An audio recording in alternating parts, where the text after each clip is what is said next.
I recently heard Professor Ronald Wright speak on the progress of the human race.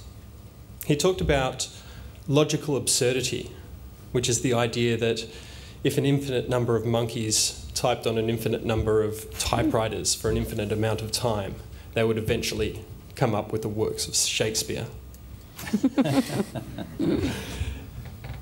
He found that this wasn't so absurd after all. And he said that after only 5 million years, one of those apes on this planet did actually come up with the works of Shakespeare. I thought to myself, could one of us come up with a way to end poverty? Well, the mathematicians would say with an infinite amount of time, yes, we could.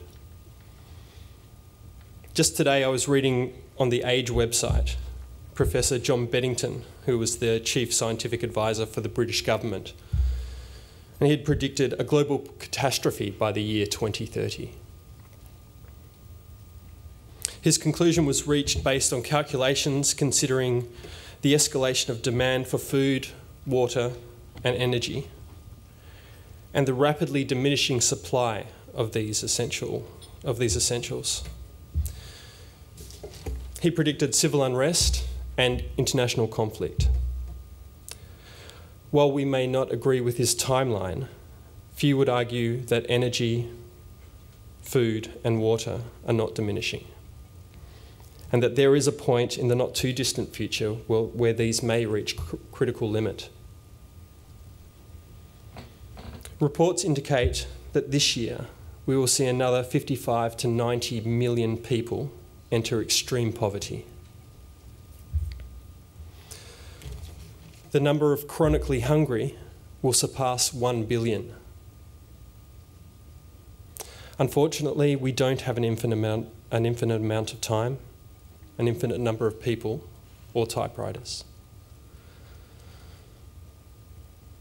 And if we are to find a solution, a whole lot more of us are going to have to progress past the stage of recognising that there is a problem to the stage of getting serious about doing something about it.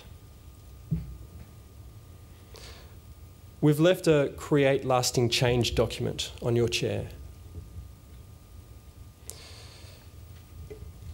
It gives you several options, several ways to get started, including contacting a development agency and offering your time and your expertise. Changing the way you shop, buying fair trade products. Contacting your elected officials, as well as writing letters to the editor. And finally, I'd like to direct your attention to the World Vision and the IWDA stalls over here, where you can find out more information about how to get involved if you wish. Thank you again for coming tonight.